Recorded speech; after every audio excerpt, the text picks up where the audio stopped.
is in the matter of Iris Maggio, case number 1620 of the 2023 time.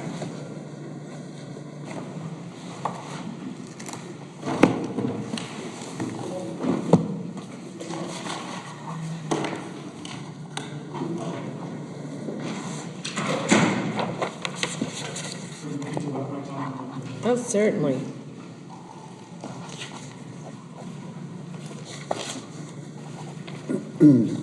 We import all of our water from Lake Anna.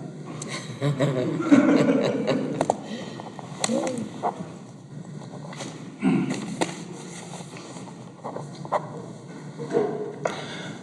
morning, Your Honors, and may it please the Court. My name is Grant Giel. I'm here today on behalf of the appellants Nicholas and Iris Maggio, who are here in the court today. But before you get started, Yes. this table seems empty. Yeah, And it does. I am curious, and I read your footnote as saying you unilaterally decided to stop giving them notice. Well, and I want to make sure I understand. There is nothing harder in my experience than trying to figure out a one-party case. So, Your Honor, I was going to start with this because I expected the question. I don't want to speak into the mental state of the site owners, who I can't, of course, refer to as appellees. I will refer to them as site owners. Personally, I find that it's somewhat flippant. These neighbors, the three men, Mr. McNew, Mr. Hughes, and Mr. Roche, were before the Board of Appeals. They had then dismissed their counsel during that Board of Appeals case, knowingly so, and proceeded pro se. Subsequent to that, the administrative assistant for the Board of Appeals had sent notice of our appeal to the circuit court to all three of these men at the addresses that they had identified in the record during the Board of Appeals proceedings. And the provision of the letter itself, I believe, is, let's see here, extract page 368, is the letter from the Board of Appeals telling them what their appellate rights are, what they should expect to do before the circuit court, when they should expect to respond. At that same time, when we filed our initial notice of appeal to the circuit court, we sent them a certificate of service for that hearing. We didn't have any response from them, any intention from them to participate, any responsive brief or memorandum in that case to our opening memorandum. Nevertheless, every subsequent document that we sent throughout the circuit court proceedings had service certificates associated with it, and my clients had informed me that these men are at the site every day. They check their mailbox twice a day. They are in no way infirm or unable to receive this mail. We contacted them throughout the entire circuit court process. We informed them of the time for the actual hearing itself. Then they still didn't show up to that hearing, and I had to make these same statements to Judge Batista whenever they weren't before the circuit court. And then we filed our appeal to this court. We gave them a certificate of service for that as well. And at some point, we simply long past our statutory responsibility to provide notice to people who weren't parties. They weren't parties under the rule. They hadn't been parties. Did People's Counsel participate at the Board of Appeals hearing? No, I came on after the appeal that was handled by a separate firm. So we were a counsel for the circuit court and the appellate court, but there was different counsel before the Board of Appeals. No. My understanding is Baltimore County has a position called People's Counsel. I'm sorry, Your Honor. No. That's what I was asking about. The site owners had a private attorney, and then they dismissed them, to my understanding, and they proceeded pro se for the remainder of this case. There was no other counsel associated at that point, and they submitted their briefs of their own recognizance with their own writing. Well, I'm not even referring to an attorney who would represent them. I'm talking about People's Counsel, who's there for the greater public interest. I am unaware of people's counsel being present at that hearing. I did not look into that question in the record because I was not before that hearing myself, so I don't have any personal memory as to people's counsel being there or not. Okay. Sorry. So I'm having a hard time understanding how these people own the property. Yes. And we are going to make a decision that affects their ownership. I don't understand the unilateral decision not to provide them a copy of the brief. Because they're no longer parties, Your Honor. The Maryland rules. Wouldn't they be able to? They would argue, and you would say, "Well, you waived that because you were." We hear that all the time. You waived that. You weren't at the prior hearing, but not telling them that we're having a hearing? No, I told them we were having a hearing. I gave them notice of the appeal. They had certificate of service for that. They had certificate of service for everything beyond that. I've been providing them with service for documents a year past when the rules said that they no longer were parties. They waived their right to be parties long before I was before the circuit court in the first place, but I assumed, potentially under some exigent circumstance, that the court would determine at the circuit court level that they would be allowed to be heard. But I think that is a serious misstep on the part of the site owners, but I'm not counsel for the site owners. They were duly apprised of their responsibilities and their rights by both the Board of Appeals and by myself 7 times over. They received all of the memorandum before the circuit court, which is honestly substantially similar to the brief that I had submitted here. They were aware of those arguments, and at some point, I don't believe that it is our obligation to continue to provide service to people who aren't parties any more than I would provide service to a neighbor who wasn't part of the case in the first place. I wouldn't provide service to anyone here. They aren't parties. Those site owners are at subject in this case, but they are not able to make their argument because they waived that right to do so. So the property that is in question, the address of that property is 82, is it 13 Rosebank? I believe it's 80, give me a moment, I believe it's 8208, and we're 8203. 8208 Rosebank? I believe so, yes, Your Honor. That's the property that is in question today? Mm-hmm. And we are the neighboring southerly parcel, 8209, my apologies. We are 8203, and we're directly south of that parcel.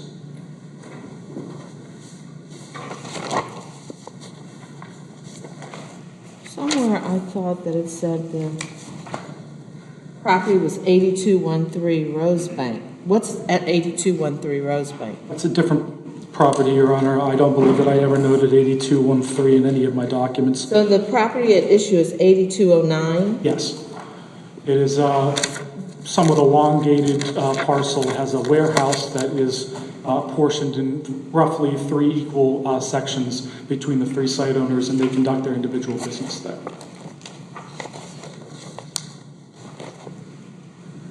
Okay, thank you. I'll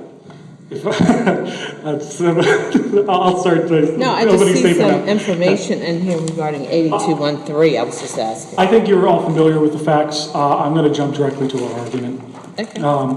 This is not a case where we are arguing that there was any sort of factual failure, a failure of substantial evidence on the part of the board, although I do believe that it was a failure of judgment on their part with regards to Mr. Richards' expert testimony. What we're arguing here is really a legal question, whether or not the board was legally erroneous and arbitrary or capricious in regards to its determination.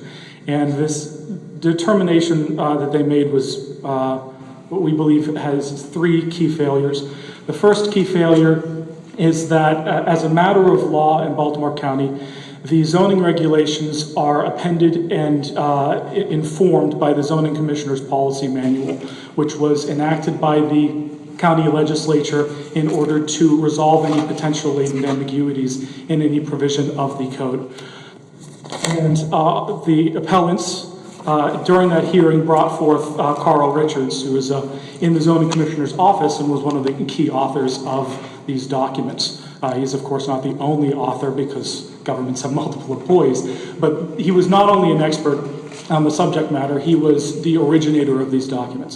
I'm confused by something you just said. I understood that the zoning administrator issued the document at Appendix 11 adopting the policy manual.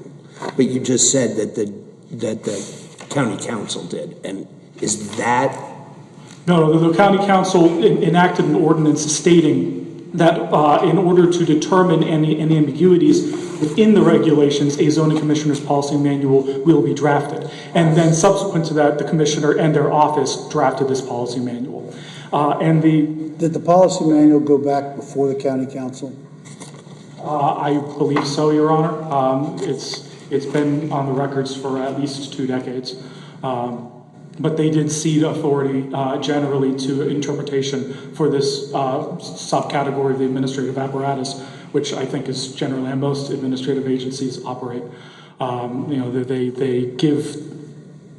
They give control to the people who are going to be experts in that particular provision. The county council drafted the ordinance, and which is, of course, quasi-political determination as to what things are zoned and how they should be zoned. And they said to the zoning staff, here you go, here's our language.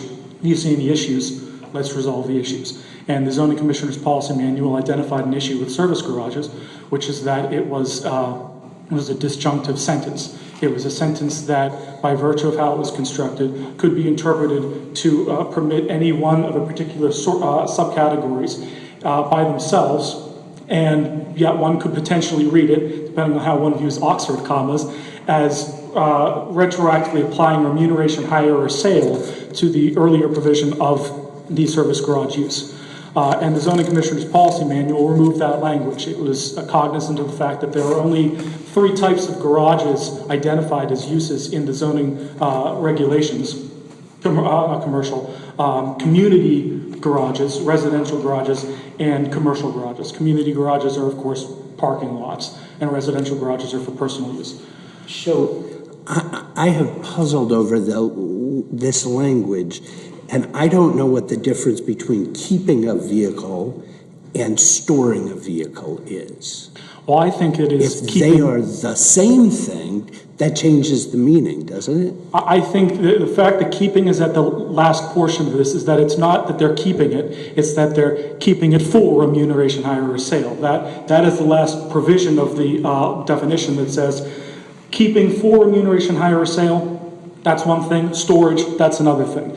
And the storage could be done for whatever reason without compensation and still suffices a commercial garage by virtue of the fact that the vehicles that are there are not associated with the residential property and not associated with the ownership of the property itself. And that's what I'm saying with regards to the 3 different types of garages, that if there would be a void in the ordinance with regards to a garage use that, for whatever reason, the garage owner decides, well, I'm not going to take money for this.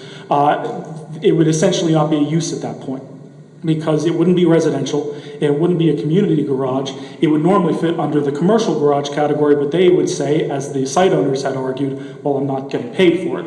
And I say that with a caveat. One of the site owners claimed that. The other site owner, Mr. Roche, and his sister-in-law admitted that they were operating on vehicles for payment, and the Board of Appeals simply decided not to talk about that, which I think is its own separate failure of articulation, which we identified in Section 2 of our brief.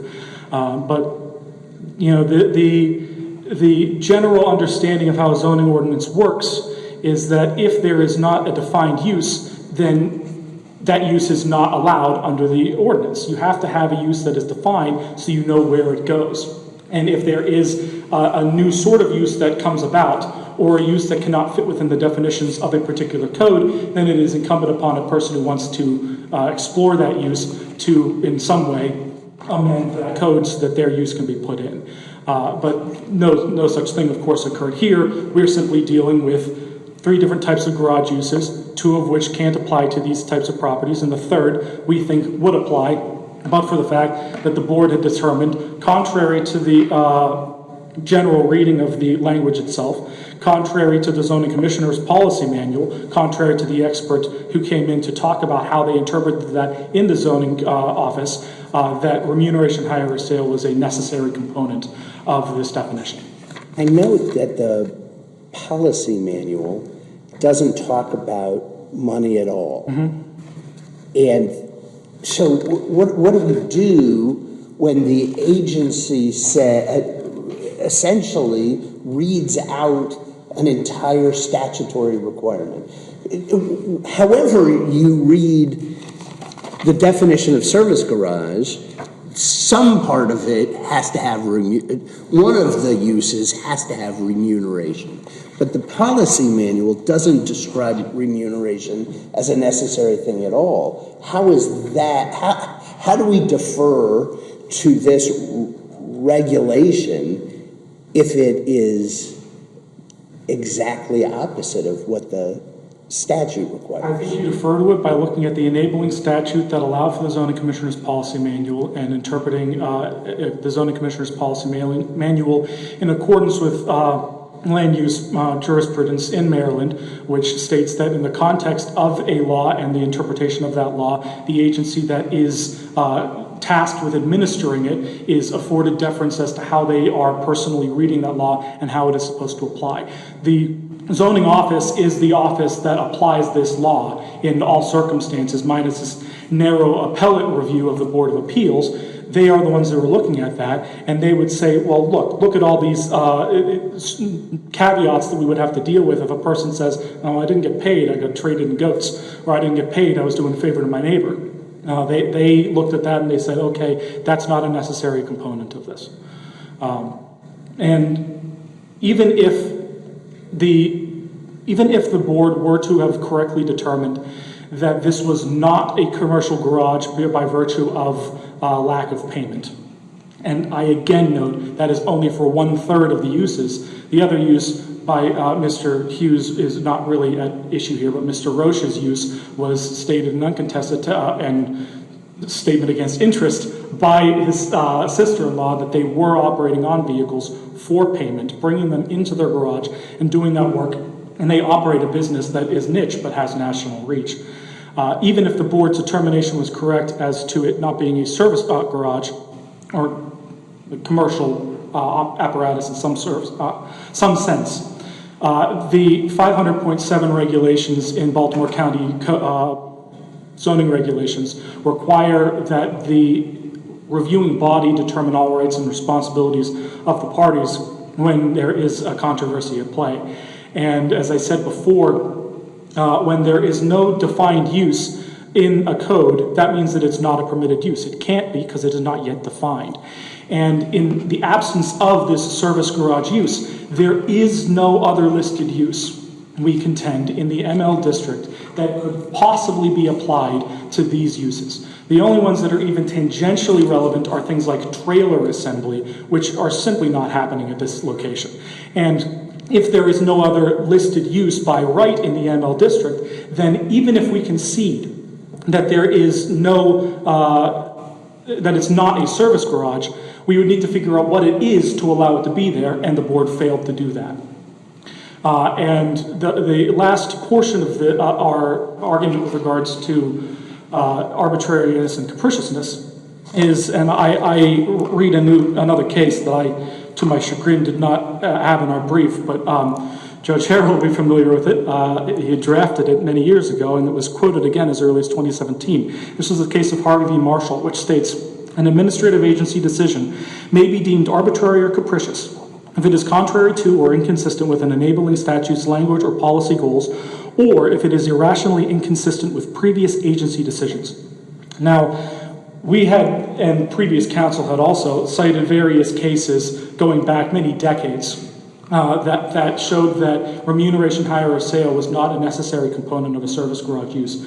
But we point most particularly to the case of 2403 Forest Green Road, which was decided about 2 years before this one, and really when this case was first submitted, it was about a year before that.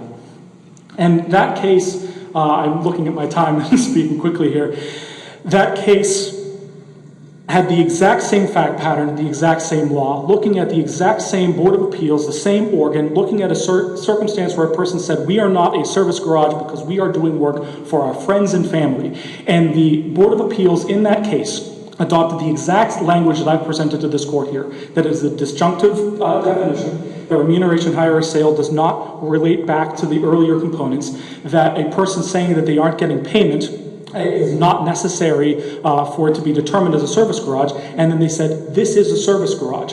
And then a year and some change later, they say in the same factual and legal circumstance, but this one isn't. We believe that it is irrationally inconsistent. What about Judge Batista's analysis that it's like a second panel of this court? We're not bound by that, or another decision by a Nisi Prius court? They're not bound by each other. Why should this board be bound? I had focused on quasi-res judicata analysis in the brief, which I do admit before this court, and a few months ago I had a different case that I was arguing where I said that res judicata didn't apply. But in that case, it was very distinct cases. Very distinct in different locations, basically completely different fact patterns. In the case of Sizemore, the court had kind of walked back its initial determination as to res judicata not applying in any circumstance whatsoever to a administrative agency, and the provision of Sizemore that I quote here is at the last portion. Accordingly, the principles of res judicata apply to the present matter involving two decisions of the same administrative body regarding the application of the same facts and law.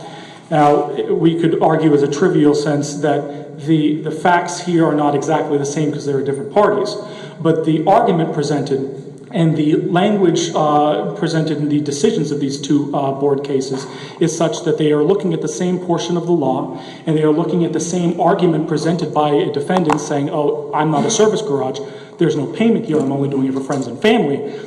And the court in that case is saying, the board in that case is saying, nope, you're a service garage, right after saying, yes, you are. But that is also why I quote Harvey v. Marshall, that even if we were to put aside any analysis of res judicata, I think it is specifically stated in the context of land use law that the notion of arbitrariness and caprice is determined as to whether or not there is an irrational inconsistency with a previous agency decision.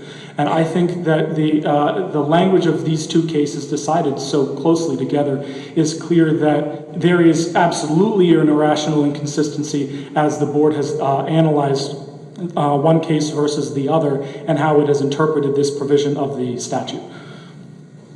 Thank you. Thank you, Your Honor. We appreciate your arguments this afternoon, and this matter is now submitted for briefing.